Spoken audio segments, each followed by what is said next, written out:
14, cuarto año, el tabernáculo. Bienvenidos, hermanos que están presentes y todos los que están también a través de las redes.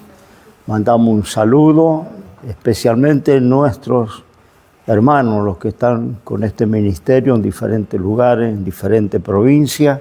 Que Dios le bendiga. Un abrazo y un saludo desde acá, Buenos Aires, la iglesia sede. Bien, estamos orando, entregando a Dios este tiempo. Padre, en el nombre de Jesús te damos las gracias. Nos reunimos nuevamente en tu nombre para desarrollar la clase de hoy, pidiéndote la dirección y la gracia del Espíritu Santo, por cuanto vamos a estar considerando la palabra. Señor, ilumina, da entendimiento, conocimiento, sabiduría, cada hermano que está presente y los que están también en diferentes lugares, allá donde cada uno se encuentre, el Espíritu de Dios, que no está limitado, le esté dando conocimiento de tu palabra, porque ella nos da testimonio de ti. En tu nombre, Señor, nos disponemos y ya comenzamos esta noche. En el nombre de Jesús, amén y amén. Amén y amén. Dios les bendiga. Tenemos, las ilustraciones allí en la pizarra. Los que pueden, ya se ha tomado una imagen de cerca. Estamos con el atrio exterior, que eso lo venimos ya desarrollando.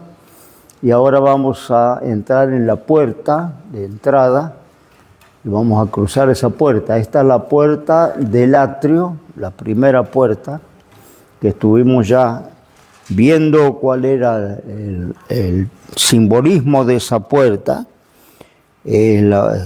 Simboliza a Cristo. Él dijo: yo soy la puerta, el que por mí entrare será salvo, ¿no? Eso está en el Evangelio de Juan 10:9.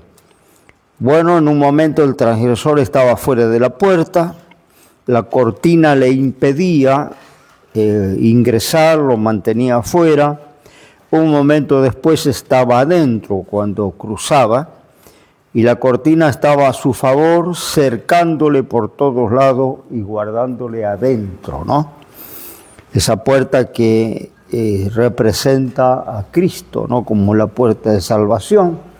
La recepción de la salvación no es un proceso tedioso, no es la obra de meses ni de años, se hace en un momento.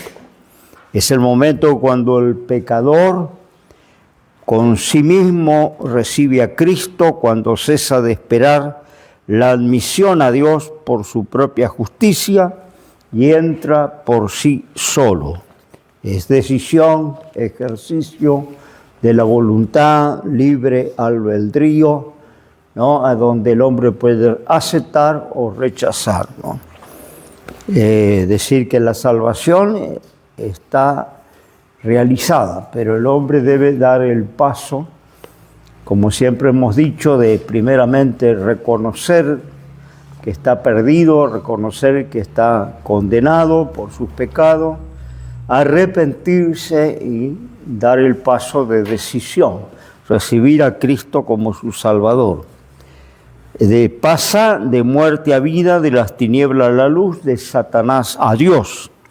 El salvado ahora se halla en el círculo del favor de Dios. Ya no es enemigo, sino hijo. La cortina del lino que antes le retenía afuera, ahora le guarda dentro. Permanece firme en la gracia, la justicia está de su lado, ve como la cortina cuelga sobre la placa y es sostenida por las columnas que descansan sobre las basas de bronce. Aprende que Dios le ha salvado en justicia por la redención y el juicio del pecado. El juicio del pecado es en la cruz. Cristo juzga el pecado del hombre y obtiene la redención para todo el que cree, todo el que recibe a Cristo. Esas cortinas estaban bordadas por las mujeres de Israel. Tenía un diseño muy especial en 4 colores, sostenida por 4 columnas, que también hablan de Cristo en varias maneras. Los 4 colores eran los 4 colores utilizados para todo el diseño del santuario. No había otro color. Tenía que manejarse siempre en esos 4 colores. Así fue el diseño que Dios le mostró a Moisés, que le recomendó que lo haga tal cual como se le había mostrado. Los 4 colores: el azul, el púrpura, el blanco y el carmesí. Esos 4 colores eran que se manejaban todos los bordados interiores, los bordados de las cortinas, los bordados del velo que separaba el lugar santo del lugar santísimo, eran siempre en esos 4 colores. El azul representa al cielo y habla de Cristo como el divino Hijo de Dios. El azul señala la parte divina de Cristo.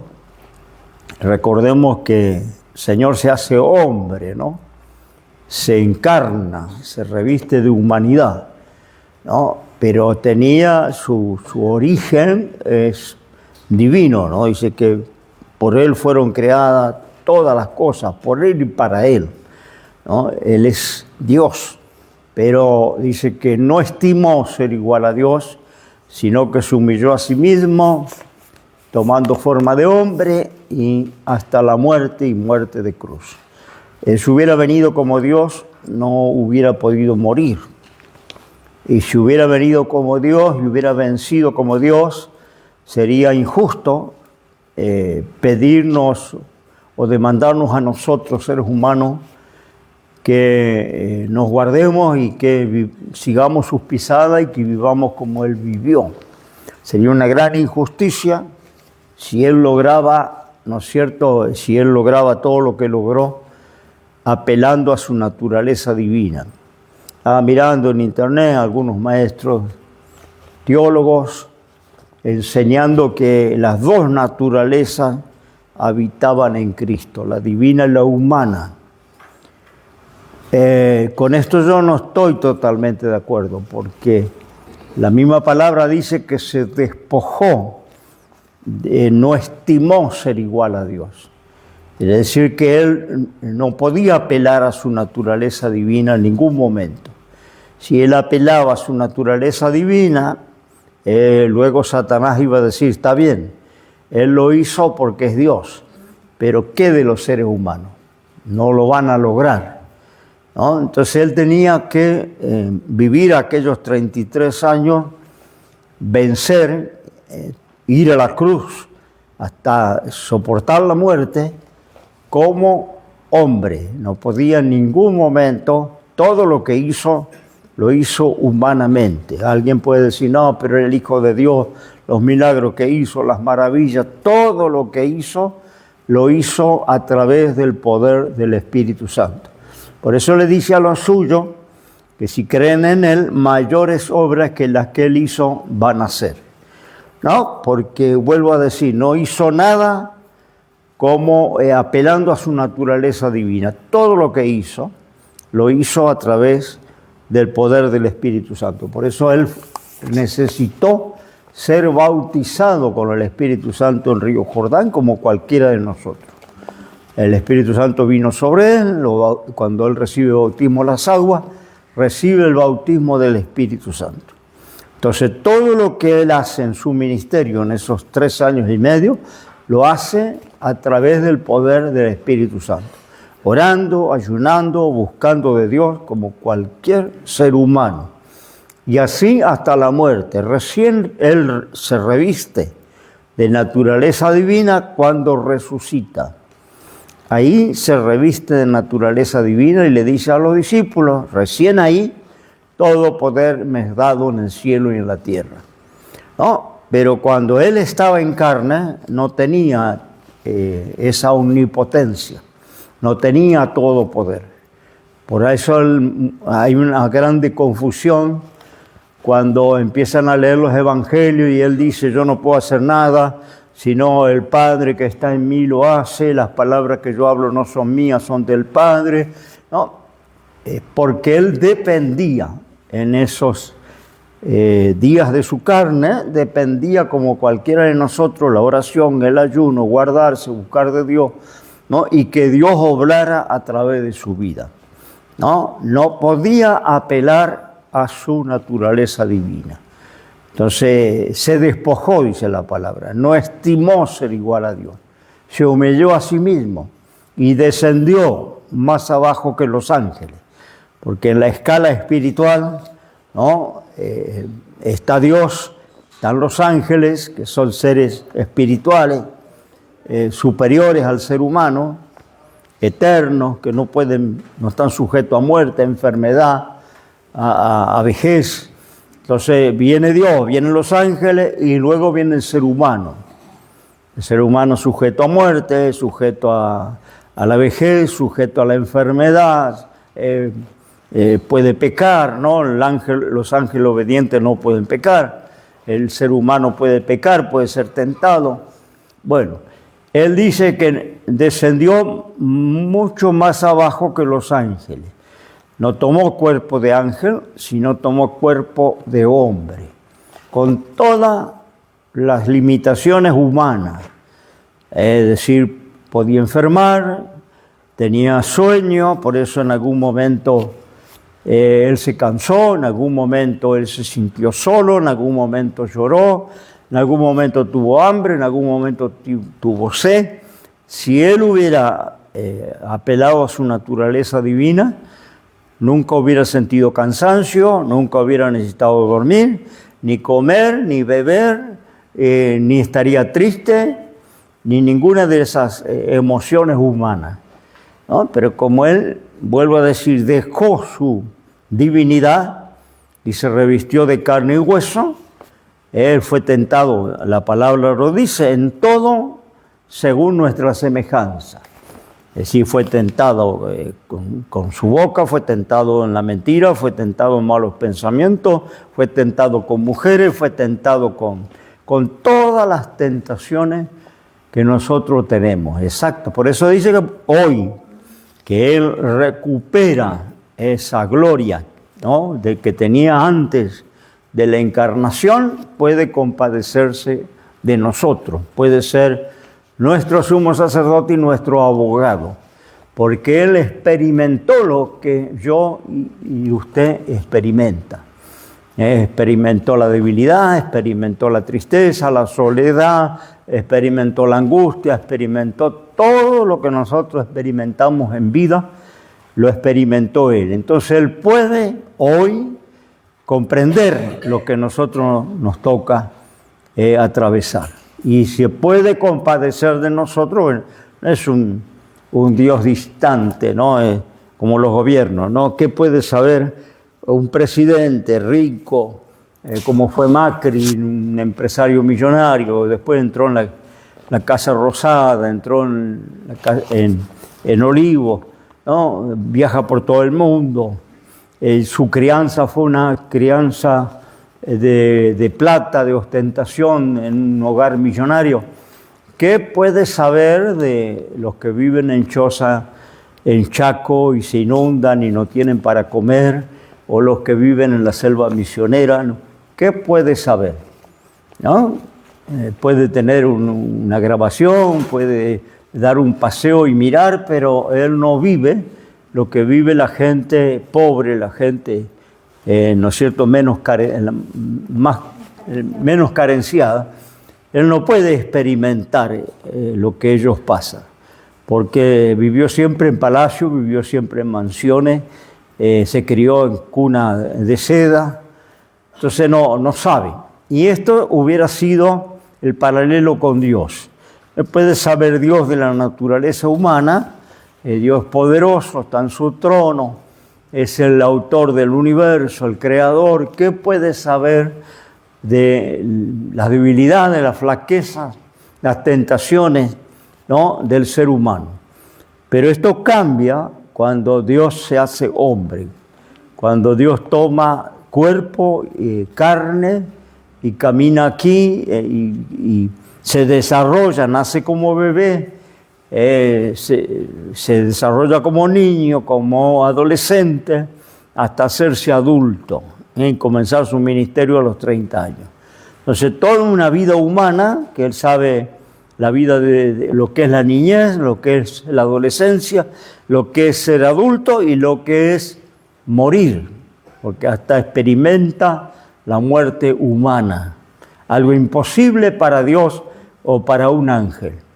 No pueden nunca morir, son eternos, pero al tomar naturaleza, al tomar humanidad, experimenta el sufrimiento, el castigo, la tortura, la sed, el hambre, el calor, el frío, todo lo que experimenta el ser humano, lo experimentó Cristo en los días de su carne. Bien, el color de azul representa el cielo, ¿no? La parte divina de Cristo. En la púrpura es el color de los reyes. Los mantos reales eran de púrpura. Púrpura es una mezcla de rojo y azul. Sale el color púrpura, que generalmente representa la realeza, ¿no? Todos los reyes tienen el color púrpura en sus mantos, en sus tronos, ¿no? Púrpura representa la realeza de Cristo, ¿no? El blanco, esto es el símbolo de la perfecta humanidad de Cristo, ¿no? Es decir, la santidad de Cristo, el no haber pecado, haberse guardado limpio como ser humano, haber vencido como ser humano. Entonces Él tiene la autoridad de decirnos que nosotros debemos vencer como Él venció. Si Él no hubiera vencido o hubiera echado mano a su parte divina, sería una gran injusticia que nos pida a nosotros que venzamos, porque Él, siendo Dios, era fácil, ¿no? Y después nos iba a demandar a nosotros, seres humanos, que vivamos como Él vivió. El blanco representa esa santidad, esa limpieza, y bueno, el carmesí habla de redención, el color carmesí, el color de la sangre, el rojo fuerte, eso habla de redención, de rescate, ¿no? En esos 4 colores estaba todo el bordado y todo el diseño del tabernáculo. Mateo habla de la parte real de Cristo, ¿no? El Evangelio de Mateo describe la parte del Rey de Reyes, Señor de Señores, ¿no? La parte real de Cristo. Lucas habla de su santidad, el blanco. Marcos habla de la redención, el carmesí. Y Juan habla de lo celestial de Cristo. En el principio era el Verbo, y el Verbo era con Dios, y el Verbo era Dios. La parte, ¿no es cierto?, celestial de Cristo la relata Juan en su Evangelio. 4 evangelios, por eso la puerta del atrio tenía 4 columnas. Esos mismos colores de la puerta se encuentran en la otra puerta, que es la que da acceso al santuario, al lugar santo, ¿no? Las columnas representan, vuelvo a decir, los 4 evangelios. Ellos representan a Cristo en su vida, su muerte y su resurrección, como el único medio por el cual el hombre se puede acercar a Dios. En la puerta del santuario mismo, decíamos que tenía las mismas dimensiones que esta, nada más que era más angosta y más alta. Esta tenía 2,20 de altura, casi 9 metros de ancho. La otra tenía las mismas dimensiones, los mismos metros cuadrados, pero era más angosta y el doble de alto, casi 5 metros de altura. Bueno, estaban asentadas las columnas sobre basas de bronce, ya lo vimos, que habla del juicio sobre nuestros pecados. La puerta era el único acceso para llegar a Dios. Era ancha y baja en comparación a la puerta del lugar santo. El área era igual, pero la puerta del lugar santo tenía 2 veces la altura de la del atrio. Esto nos dice que el camino se vuelve más angosto, pero también más alto. El camino hacia la presencia de Dios, porque vamos ingresando hasta llegar a donde estaba la gloria de Dios, que es el lugar santísimo, donde estaba el arca o la urna de oro. Entonces estamos ingresando, estamos cruzando la primera puerta. La segunda habla que era más angosta, pero más alta. Esto era para los sacerdotes, ya ahí entraban los sacerdotes, no la gente común. Y el sacerdote tenía que tener comunión con el Señor para poder entrar ahí. Tenía que consagrarse, tenía que santificarse, algo que eliminó la iglesia moderna. La iglesia moderna eliminó el requisito de la santidad, ¿no? Viene como está, se queda como está y continúa como está. Ya no se predica santidad y no se demanda santidad al creyente. Sin embargo, acá vemos lo contrario, ¿no? Que acá podía entrar cualquiera porque era amplia la puerta para entrar. Podía entrar el rico, el pobre, el anciano, el joven, el negro, el blanco. Podía entrar con la familia, con los hijos. Pero ya la otra puerta era más angosta, pero más alta. ¿No? Está hablando de que había que consagrarse. No podía el sacerdote entrar ahí de cualquier manera. Tal era así. Y después vamos a ver, a medida que avanzamos, el mobiliario, ¿no? que había en el atrio. Había 2 elementos fuera, en el atrio, en el patio. Y luego los otros elementos, otro mobiliario, estaba dentro, en el lugar santo y en el lugar santísimo. Pero en el atrio había 2 elementos nada más. Primero, que habla de la cruz, era el altar del holocausto, hecho de bronce, allí donde se sacrificaban los corderos, los becerros, ¿no? Y ardía el fuego que no se podía apagar. La ordenanza era que debía arder de día y de noche. Entonces los sacerdotes alimentaban el altar y lo primero que encontraba el hebreo cuando cruzaba la puerta era el altar del sacrificio. La cruz es el primer lugar donde todos nosotros tuvimos el encuentro con Dios, es la cruz. Cuando reconocimos al Cordero que dio la vida por nosotros, el Cordero de Dios, ¿no? El verdadero Cordero de Dios, porque los corderitos no podían quitar el pecado del hebreo, los cubrían. Era una sombra de lo que estaba adelante, de lo que Dios iba a preparar adelante. Los corderitos, los becerros que se sacrificaban ahí, se presentaba la sangre a Dios, el hebreo colocaba las manos sobre la cabeza del becerro, la cabeza de los corderos, de las ovejas, confesaba su falta, luego el sacerdote degollaba, juntaba la sangre en una jofaína, un recipiente, un cántaro, y eso se presentaba a Dios, ¿no? Para que Dios perdonara el pecado del hebreo. El hebreo tenía que poner las manos y confesar primeramente, ¿no? Y bueno, eso tipificaba la cruz, el Cordero de Dios que Dios preparó en su momento, en su tiempo, y entregó a la muerte por todos nosotros. El Cordero que quita, el corderito de los hebreos no quitaba, cubría el pecado. Los becerros cubrían el pecado. Ahora, cuando aparece Cristo, Juan dice, he aquí el Cordero de Dios que quita el pecado del mundo. Si cuando recibimos a Cristo, el pecado es quitado, sepultado, olvidado, y comenzamos de cero, ¿no? Una vida nueva.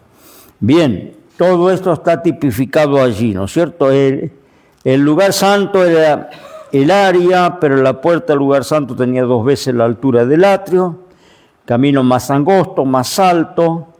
De la anchura de la puerta del atrio se deduce el amor de Dios. de lo ancho, de lo amplio de la puerta del atrio, se deduce el amor de Dios para el mundo pecador y lo fácil que es obtener la salvación. No por obra que hagamos eso, sino por la fe en Cristo.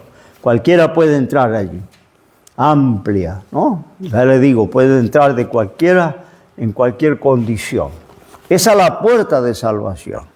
Luego está el camino de santidad, de consagración, que es la otra puerta. Acá ya hay que pasar por esos elementos que uno es el símbolo de la cruz, el altar del holocausto, y luego estaba la fuente de metal o mar de bronce, que era una fuente hecha de bronce que contenía agua limpia. Allí los sacerdotes, antes de ingresar al lugar santo, debían lavarse las manos y los pies, para no caer muertos, porque si entraban sin esos requisitos, el sacerdote perdía la vida. Entonces era obligado. ¿Y esto qué tiene que ver con la iglesia, no? Bueno, Efesios dice que el Señor preparó una iglesia sin mancha, ni arruga, ni cosa semejante, como una virgen pura para presentársela a Él, limpiándola en el lavacro del agua por la palabra. Es decir, que esa fuente de bronce, que después vamos a ver bien en detalle, esa agua que limpiaba al sacerdote manos y pies, representa la palabra de Dios. Hoy nuestra fuente de limpieza es la palabra de Dios, porque para eso el creyente tiene que congregar. Porque venimos a la casa de Dios, el Señor guía la palabra, el Espíritu Santo usa la palabra, el lavacro. Eso está simbolizado en el lebrillo, en la palangana, que agarra a Cristo en la última cena, ¿no? Que algunos cristianos lo practican, ¿no? Agarran una palangana y lavan los pies unos a otros. Que también alguna vez yo hablé sobre eso, no tiene sentido, porque es un símbolo, es una figura. Hacerlo literal no tiene ningún provecho, porque un enfermero que atiende a los viejitos que están postrados hace esto todos los días, no solo le lava los pies, lava la cola, le lava íntimamente, ¿no es cierto?, le cura las llagas, y ese enfermero quizá ni conoce a Dios, es su profesión. Entonces yo entiendo que el lavar literal con una palangana y una toalla, como practican algunos, no tiene ningún sentido, porque una persona endemoniada puede hacer esto. Yo he visto endemoniados que se arrodillan y ponen la cabeza en el suelo, y no quiere decir que están quebrantados o que son humildes. Es decir, que esto lo puede hacer, esto lo hace un budista, esto lo hace un musulmán. Musulmán cuando ora pone una alfombrita y se tira de cara en el suelo en dirección a la Meca, ¿no? Y esto no significa que sea una persona transformada o convertida. Esto lo puede hacer cualquier uno, ¿no? Hay en la iglesia romana gente que por una promesa camina kilómetros a Luján, a la Virgen, se sangra, se ampolla los pies. Otros suben las escaleras de rodillas de algunos templos, como es allí la Virgen de Lourdes, ¿no? Mi esposa, cuando no era creyente, era devota de la Virgen de Lourdes, ¿no? Y la gente sube todas esas escaleras de piedra de rodillas por promesa que hace, ¿no? Hasta llegar arriba donde están las imágenes. Y esto no significa que sea una persona humilde, convertida, transformada. Esto lo puede hacer, vuelvo a decir, un hinduista, un budista, cualquier uno puede hacerlo. Los hindúes, allá, ¿no es cierto?, que viven en la montaña, se arrodillan sobre piedra, sobre arroz, sobre maíz, se lastiman las rodillas, hacen largos ayunos, y no significa que estén convertidos. Entonces yo no le veo sentido al acto de agarrar una palangana y lavarse los pies. Esto es un símbolo y lo apruebo con la Biblia, lo confirmo con la Biblia, porque cuando el Señor le va a lavar los pies a Pedro, sabemos la historia. Pedro dice, tú, no Señor, tú no me lavarás los pies jamás. ¿Y qué le dice el Señor? Si yo no te lavare, no tendrás parte conmigo. Entonces, ¿qué responde Pedro? ¿No? Entonces, lávame completo. Él, por no perder de tener parte con el Señor, él dice, entonces me baña completo. ¿Qué le responde el Señor? El que está limpio no necesita sino lavarse los pies. Y ustedes ya están limpios por la palabra que les he hablado. Quiere decir que por eso el sacerdote no se bañaba en la fuente de metal. No era necesario. Pero sí tenía que hacer ese rito de lavar los pies y las manos, que es lo que nos comunica con el mundo. Nos comunicamos con el mundo caminando y tocando. Entonces, ahí hay una figura. Por eso dice que el Señor agarra y lava los pies de los discípulos nada más. No hacía falta bañarlos. Ya estaban limpios. Pero ellos tenían que hacer una limpieza cotidiana, que estaba simbolizada con el lavado de pie. Ellos caminaban en las aldeas, los pies en la arena, las sandalias. Entonces hacía falta, vuelvo a decir, esa limpieza cotidiana. Y lo mismo es cuando congregamos y venimos a escuchar la palabra y la palabra nos redarguye, la palabra nos exhorta, la palabra nos reprende y limpiamos una limpieza cotidiana. No es que necesitamos bañarnos, no. Ya hemos sido bañados en la sangre de Cristo, hemos sido limpiados en la sangre de Cristo, pero continuamente tenemos contacto porque trabajamos, porque viajamos, compramos, vendemos en el mundo, estudian los chicos en el mundo y hay un contacto con las cosas del mundo. Vemos, escuchamos, hablamos y hay algo que se nos pega, ¿no? En los pies y en las manos, no en otra parte, ¿no? Entonces esa limpieza cotidiana viene cuando congregamos, la palabra nos redarguye y hacemos esa limpieza necesaria, ¿no? No completa, ya estamos limpios por la sangre de Cristo, perdonados. Pero algo se nos pega, por ahí alguna palabra, algún pensamiento, alguna mirada, algo que en el mundo se nos pegó. Venimos a la casa de Dios, viene la palabra, y la palabra a la vez de ser el lavacro de agua, también es el espejo, ¿no? El espejo es la palabra.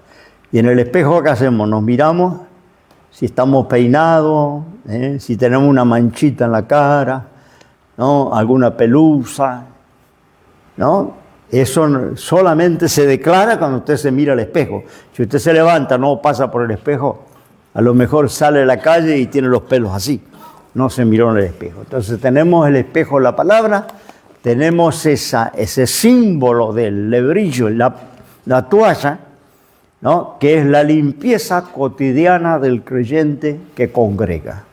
Viene la Santa Cena, nos examinamos a nosotros mismos, pedimos perdón, arreglamos, nos ponemos a cuenta y empezamos un nuevo periodo hasta la próxima Santa Cena, donde volvemos a tener la limpieza cotidiana, ¿no? Bien, seguimos adelante, ¿no? Por eso dice que la puerta del lugar santo era más estrecha, pero también más alta, ¿no?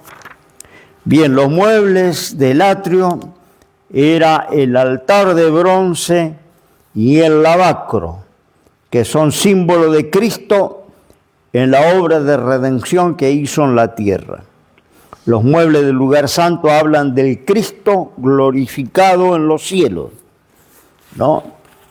Ya el mobiliario que está dentro del lugar santo ya están hablando de el Cristo glorificado. Acá vamos a tener,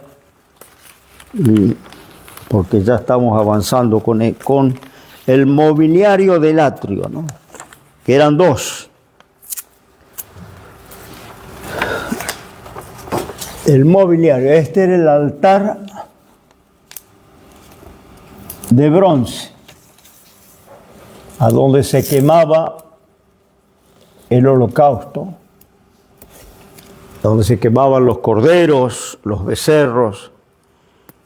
Era el primer elemento que encontraba el hebreo cuando cruzaba la puerta del atrio, ¿no? Y esto es el símbolo de lo primero que encuentra el ser humano cuando se acerca a Dios, ¿no? Lo primero que se va a topar va a ser con la cruz. Este altar de bronce es símbolo de la cruz. Vamos a estar mirando un poquito sobre esto. Ahí tenemos en Éxodo 27, igual todos los textos lo va a tener en la carpeta, en los estudios. Los hermanos que están siguiendo por las redes pueden solicitar. Después voy a dejar descubierto acá, ¿no es cierto?, el teléfono de hermana Nancy, el WhatsApp, por aquellos que quieran recibir el material. Ahí está, anote ese teléfono, comuníquese con ese grupo de WhatsApp. Bien, vemos Éxodo 27.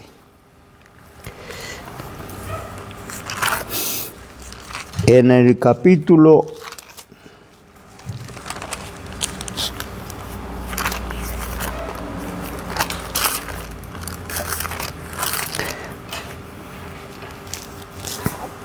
8, versículo 8.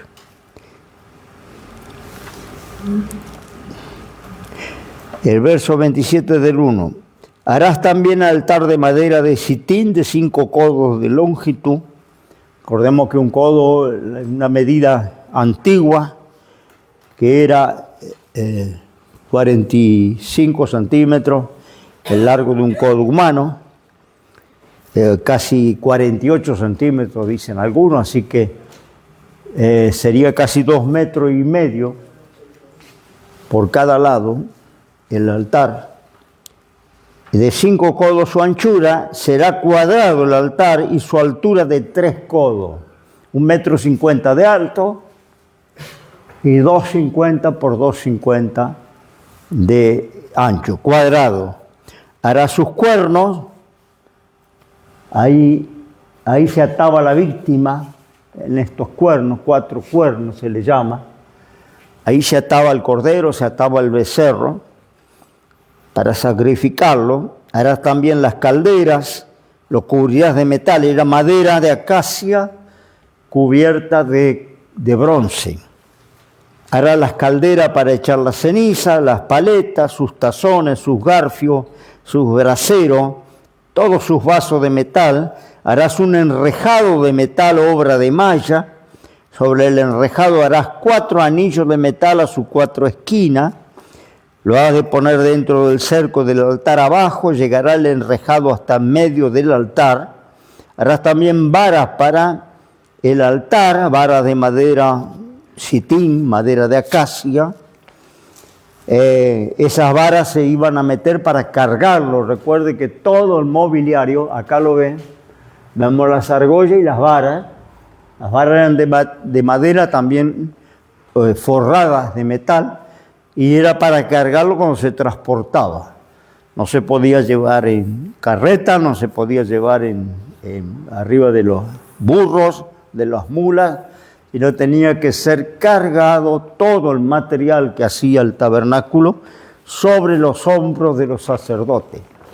Acuérdese cuando David trajo el arca que habían robado los filisteos, preparó un carro nuevo, bueyes nuevos, música, iban cantando, hacían sacrificios, cada tantos metros se sacrificaba un animal, todo muy bien organizado, pero Dios le quita la vida a uno de los hebreos, cuando la carreta se sacude, parecía que el arca se iba a caer, y la sostiene con la mano y cae muerto, ¿no?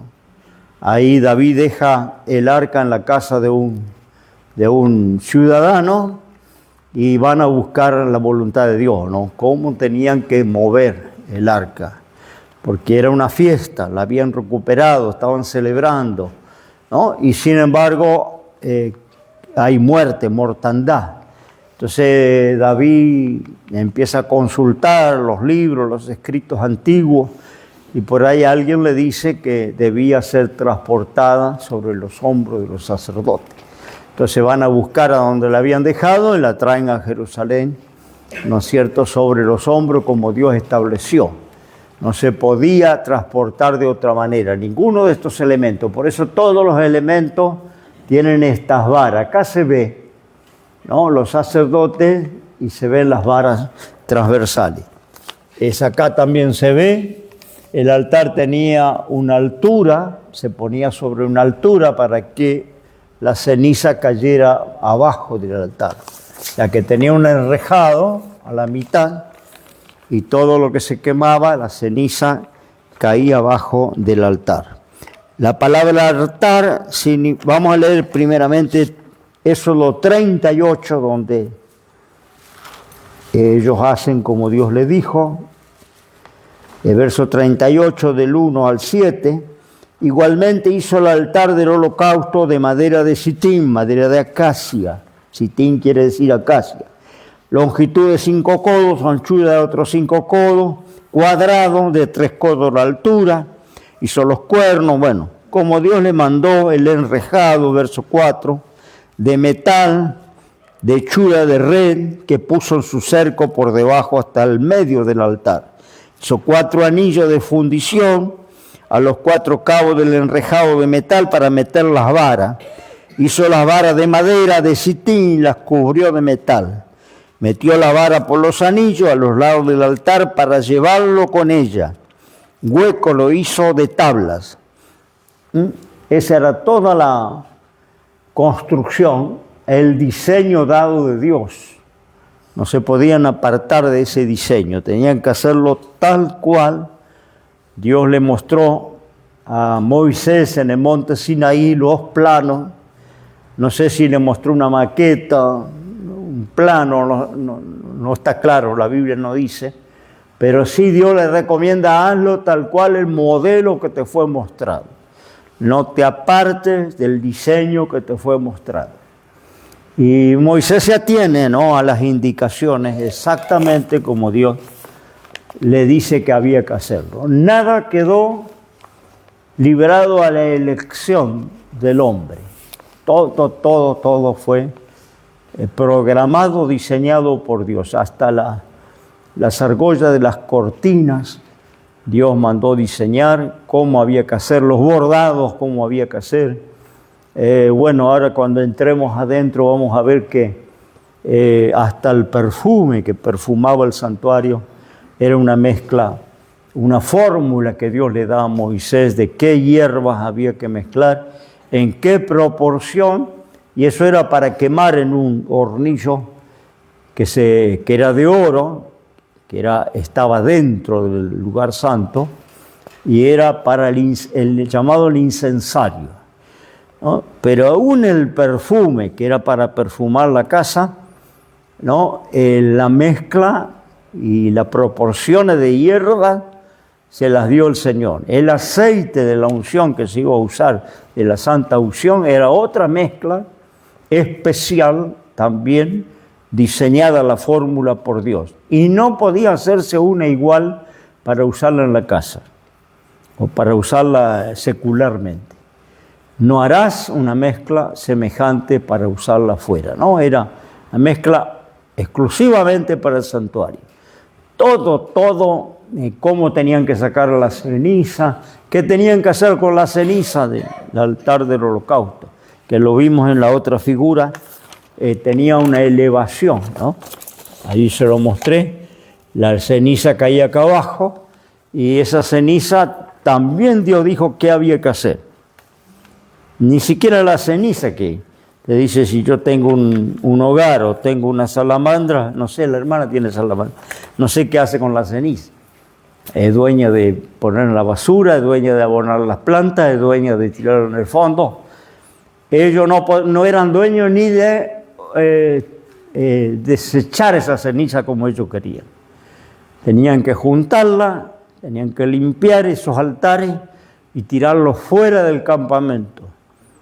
No podían tirarlo a la orilla, no podían tirarlo a un costado, no podían abonar plantas. No, hasta en eso Dios, por eso yo os digo, ¿cómo será que no tiene un diseño para la iglesia? ¿Cómo será que las iglesias hacen según la idea del pastor, no según su imaginación? Están los que danzan, los que saltan, los que se tumban, los que corren, los que bailan, los que hacen coreografía, los que... No, a la idea del pastor de turno, y ninguno hace caso al diseño, ¿no? Y hay un diseño. Hay un diseño, está en la Biblia, está en las Escrituras, en Hechos, en las cartas apostólicas, está el diseño para no apartarnos del modelo. Entonces todas las iglesias tendrían la misma enseñanza, la misma estructura de culto, no habría diferencias como hoy uno encuentra dos que sean iguales. Entonces, de la misma misión, los diferentes filiales son diferentes. Y es la misma misión, la misma iglesia, pero según el pastor que está al frente, como lleva, algunos son estrictos, buscan la santidad, algunos oran, otros no oran, algunos tienen ayuno, otros no tienen. ¿No? Porque no nos apegamos al modelo, al diseño. Ellos hicieron tal cual el diseño Dios les mostró. La palabra altar significa lugar elevado. Ahí se derramaba la sangre de los sacrificios. En el altar vemos la bondad y la severidad de Dios. La bondad hacia nosotros y la severidad hacia la víctima que lleva nuestro pecado. Ahí vemos dos constantes, amor y ira, que el Evangelio eliminó uno de los elementos, dejó solo el amor, ¿no? El Dios moderno no se enoja, el Dios moderno no es más fuego consumidor, que la palabra dice, Dios es amor, pero también es fuego consumidor, ¿no? Y aquí vemos en el altar amor y ira.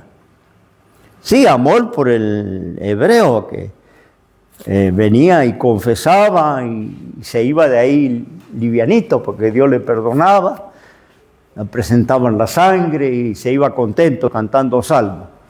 Pero ¿y la ira con la víctima inocente? Corderito que estaba pastando feliz en el campo y que el hebreo lo seleccionaba, le ataba las patas y lo cargaba para el sacrificio, ¿no? Y ahí era colocado arriba de ese altar de bronce, le degollaban, le sacaban la sangre y después le prendían fuego, ¿no? Metían leña para consumir todo el cuero, la carne, los huesos. Se convertían en ceniza. Entonces ahí tenemos el verdadero Dios, el Dios de la Biblia. Amor por el pecador, pero ira por la víctima inocente, ¿no? Por eso dice que cuando Cristo entrega su espíritu en la cruz, la tierra tembló, se oscureció el sol. Dice que Dios allá en el cielo, el Padre, dice que dio vuelta para no ver el martirio de su Hijo. Y acordemos que Cristo dijo, Dios mío, ¿por qué me has desamparado? No era tal el sufrimiento que él clama al Padre, no, me has desamparado. Y quedó solo en la cruz. El Padre no estuvo con él en la cruz. Estuvo solo. Ahí vemos la ira de Dios, ¿no? Juzgando el pecado con todo rigor, con toda, sin misericordia. Porque podía haberlo librado de la cruz. ¿Se acuerdan en el Jardín de las Olivas, la oración de agonía?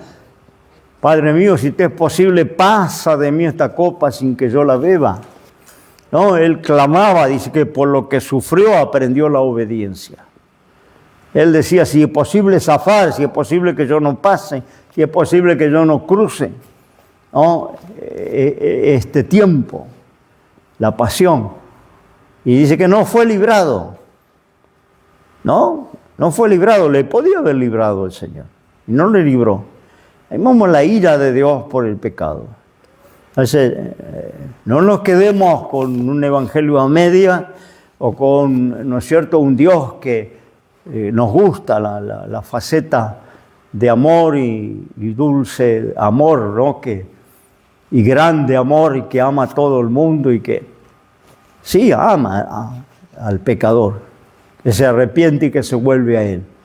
Pero Él aborrece el pecado y lo demostró cuando entrega a su propio Hijo a la cruz, ¿no? A la muerte de cruz. Entonces ahí tenemos la severidad de Dios y el amor de Dios en el altar.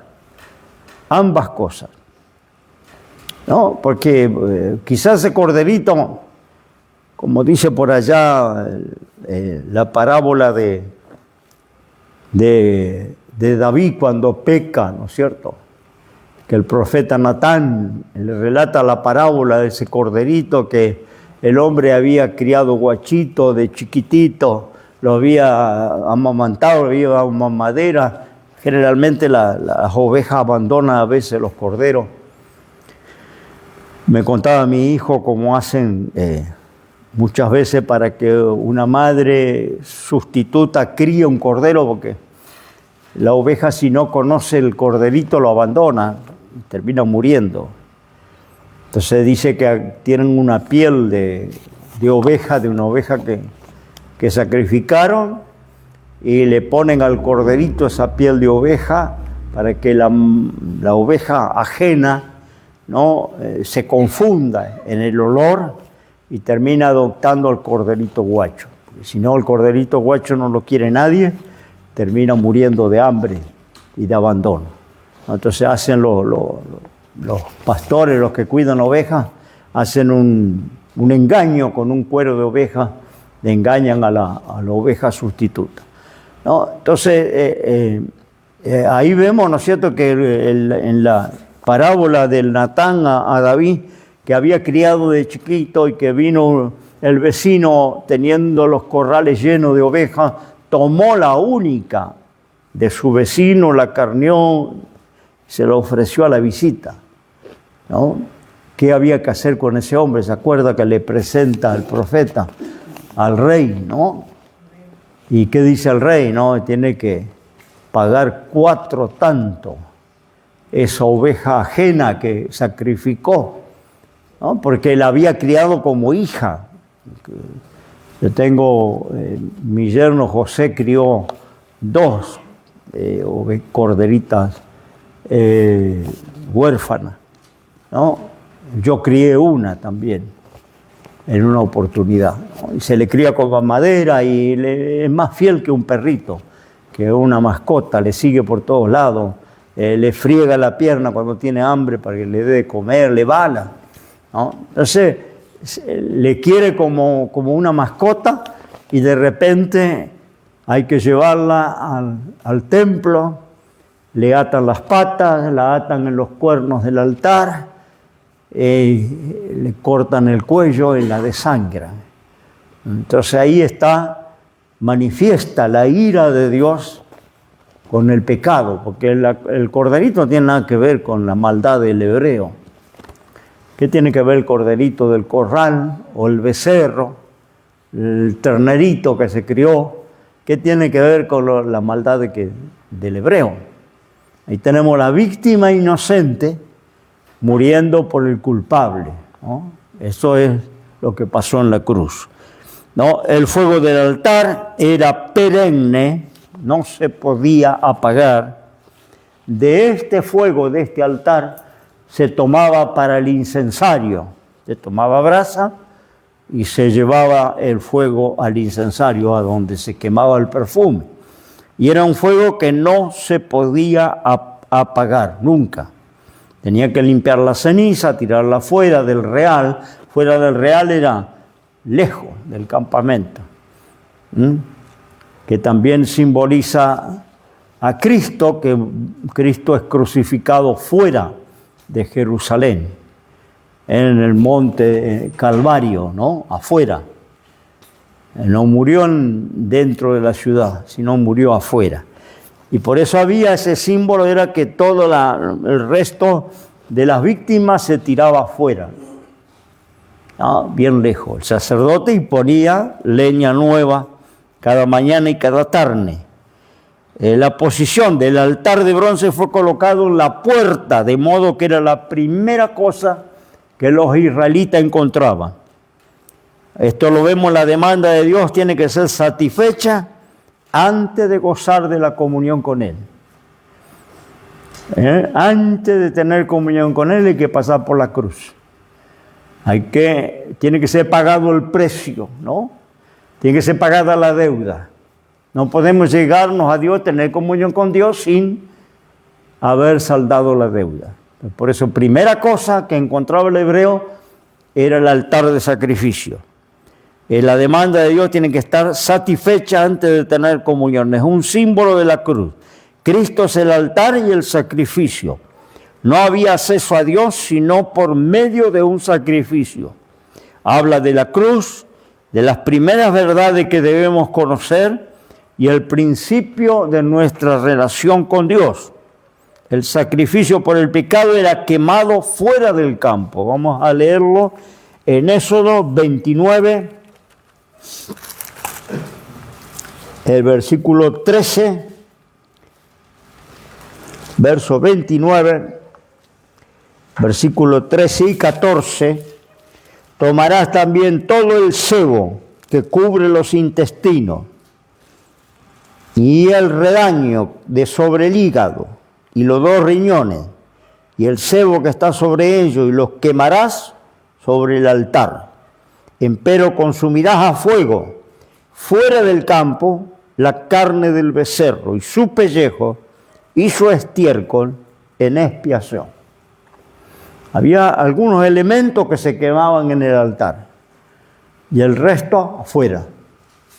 Se quemaba afuera, ¿no?, del altar. Mire que dice Levítico 4.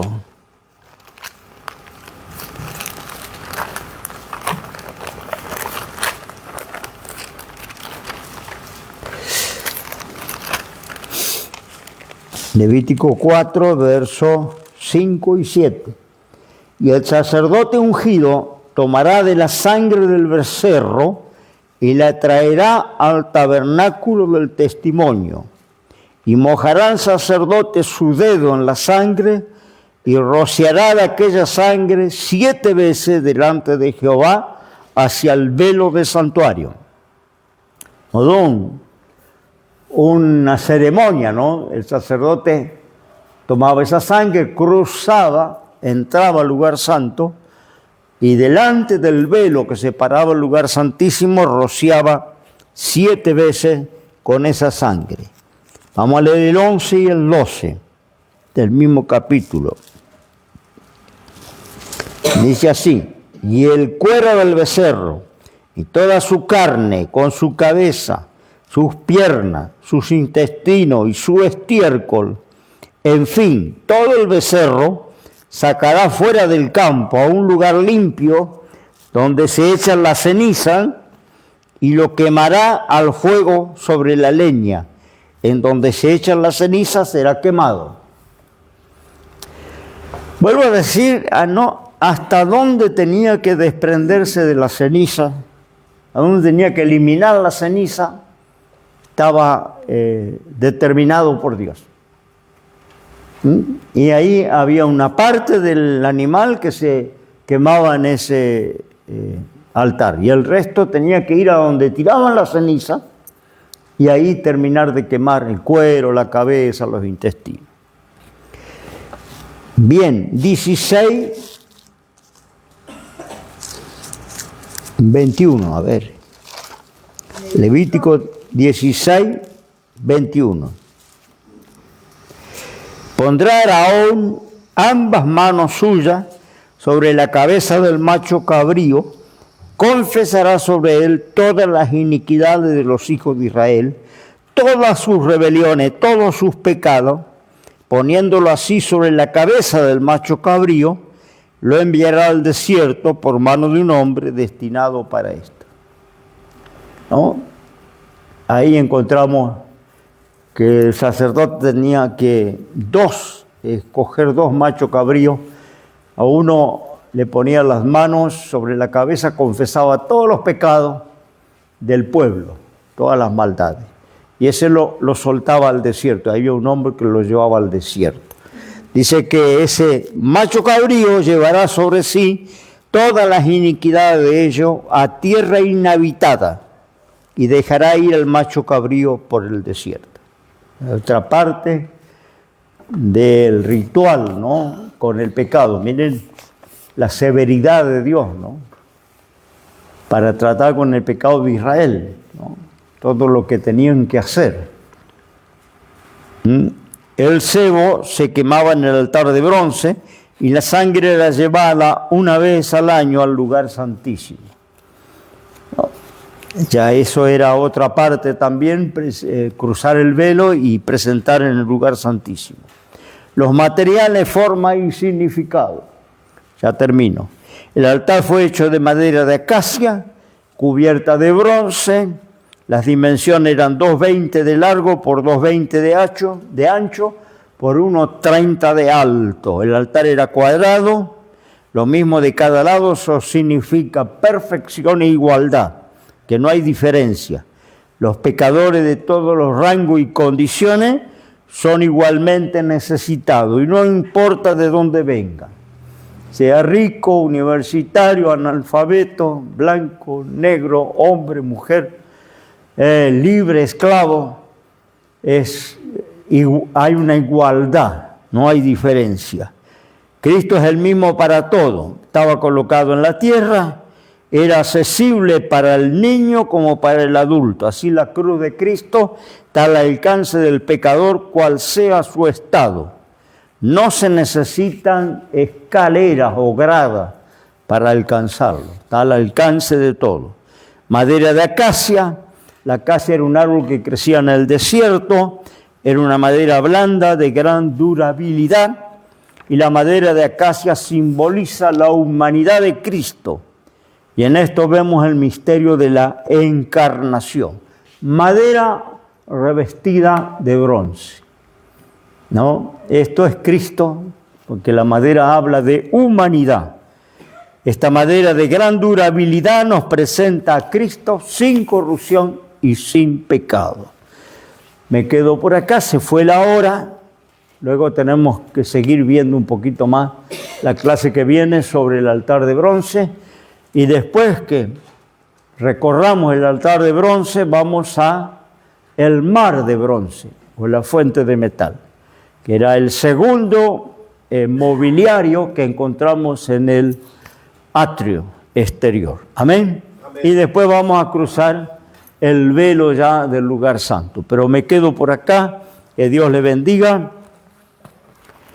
Y si tiene alguna pregunta, me la hace en los comentarios de las redes, y si no están presentes, los hermanos que están presentes, hace el comentario, me interrumpe y se saca la duda. ¿No? Bien, nos ponemos de pie, vamos a orar al Señor, y hasta acá la clase de hoy. Si Dios quiere, nos encontraremos el lunes que viene, continuando con la escuela bíblica. Amén. Oramos al Señor. Dios bendiga a todos los hermanos de las redes. Padre, en el nombre de Jesús te damos las gracias por haber compartido en esta tarde, Señor, este tiempo, considerando y mirando la palabra. Te pedimos, Señor, que todo lo que estamos mirando de aquel tiempo, los días en que tu pueblo Israel te servía allá en el desierto, con este, Señor, santuario desarmable, que pueda servir para iluminarnos en las Escrituras y en el plan maravilloso de salvación, en el plan con la iglesia también. Padre, te doy las gracias y quédate a continuación en el nombre de Jesús. Amén y amén. Que Dios le bendiga. Hasta aquí.